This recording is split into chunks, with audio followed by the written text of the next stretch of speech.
बच्चों सीबीएसई 2026 में जो डिटरमिनेंट का क्वेश्चन आया था 5 मार्क्स वाला, वो पुरानी एनसीईआरटी से था। तो आज हम जो क्वेश्चन करने जा रहे हैं वो है पुरानी वाली एनसीईआरटी से, क्योंकि पुरानी एनसीईआरटी क्वेश्चन ज़्यादा इंपॉर्टेंट है। और लास्ट ईयर 2026 में जो क्वेश्चन आया था डिटरमिनेंट का 5 मार्क्स वाला, वो पुरानी एनसीईआरटी का था।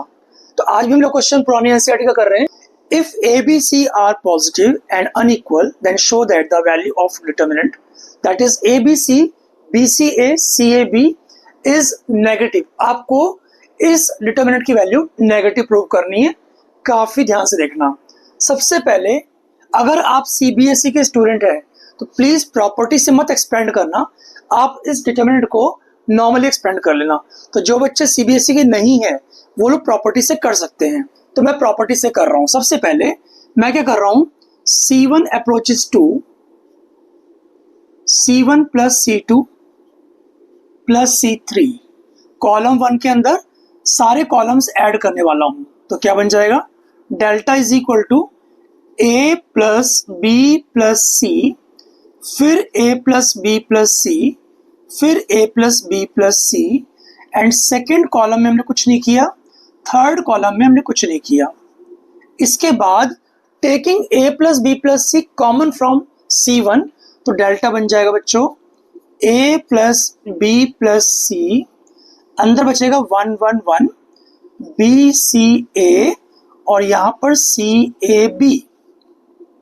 इसके बाद मैं क्या कर रहा हूं, ध्यान से देखो, R1 goes to R1 minus R2 and R2 goes to R2 minus R3 कर देंगे। हमारे पास बाहर तो A plus B plus c है, ये है डेल्टा की वैल्यू। अंदर आएगा R1 goes to R1 minus R2, 1 minus 1 0 आ गया, B माइनस सी यहां पर आएगा और यहां पर आएगा C माइनस सी। ऐसे ही R2 goes to R2 minus R3, 1 minus 1 0, C minus A यहां पर, और यहां पर A माइनस B आएगा बच्चों।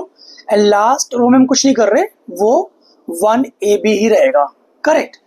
अब जब हम एक्सपैंड करते हैं हम उस रो या उस कॉलम को प्रेफर करते हैं जहां पर 1 0 0 या 0 1 0 ऐसा कुछ हो। तो यहां पर C1 के अंदर 0 0 1 है, तो हमें सिर्फ यहां से एक्सपेंड करना पड़ेगा।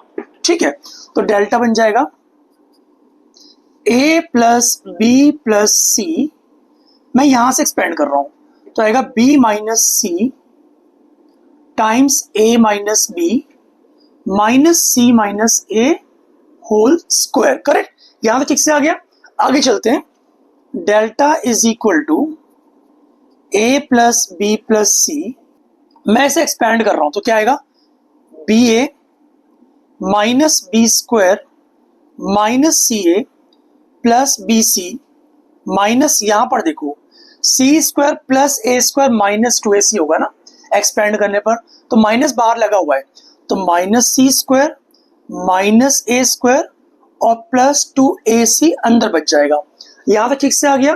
चलिए आगे चलते हैं, डेल्टा बन जाएगा बच्चों A plus B plus c times minus a square minus B square minus c square plus a b plus B c और प्लस सी ए। मैं आपको फिर से बता दूं, अगर आप सीबीएसई के स्टूडेंट हैं तो प्लीज प्रॉपर्टी से मत करना। प्रॉपर्टी यूज करने से आपको 0 मार्क्स मिलेंगे, बिकॉज आपके सिलेबस में ही प्रॉपर्टीज नहीं है। आप इसे नॉर्मल एक्सपेंड करके यहां तक पहुंच जाना।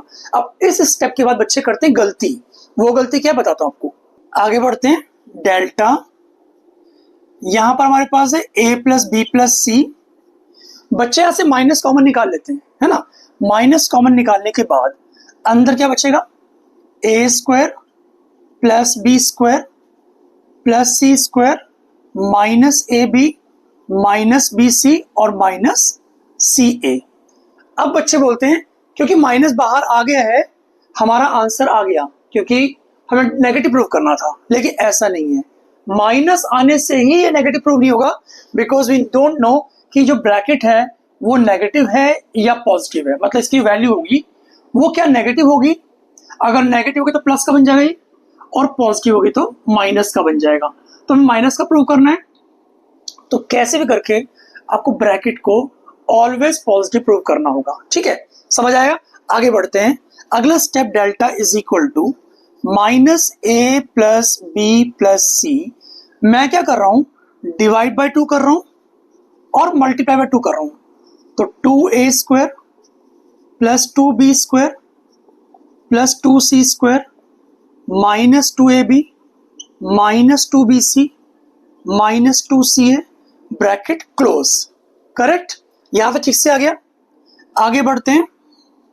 अब देखो, delta is equal to minus A plus B plus C by 2, फिर ब्रैकेट है। 2a स्क्वायर को लिखो A square plus A square, लिख सकते हैं ना। 2a स्क्वायर को A square plus A square. अब 2b स्क्वायर को लिखो 2b स्क्वायर को B square plus B square. Correct. अब है 2c स्क्वायर, उसको लिखेंगे C square plus C square. I think यहां तक ठीक से आपको आ चुका होगा। आगे देखो, माइनस 2ab इसको दे दो, फिर माइनस 2ca इसको दे दो एंड माइनस 2bc इसको दे दो। यहां तक क्लियर हो गया। आगे चलते हैं। अगला step, delta is equal to minus A plus B plus C by 2 bracket a square plus B square minus 2ab बन जाएगा बच्चों a माइनस बी का होल स्क्वायर। ऐसे ही a square plus C square minus 2ac बन जाएगा a minus सी का whole square. यहां पर देखो b स्क्वायर प्लस सी स्क्वायर माइनस 2bc है, ये बन जाएगा b minus c whole square. Correct, यहां ठीक से आ गया। अब माइनस बाहर आ चुका है। अब आपको ये प्रूव करना है कि ये जो पार्ट है हमेशा पॉजिटिव रहेगा। अब यहां पर देखो,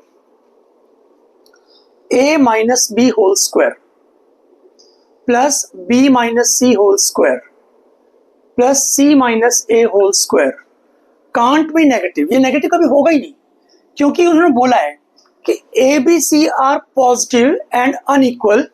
a b c अनइक्वल है तो मतलब a और b इक्वल भी नहीं होगा, इसका मतलब b और c भी इक्वल नहीं होगा और c और a भी इक्वल नहीं होगा। इसका मतलब आपको दिया हुआ है a is not equal to b not equal to c। और उसके बाद sum of squares of 3 terms, वो कभी भी आपका नेगेटिव नहीं होगा।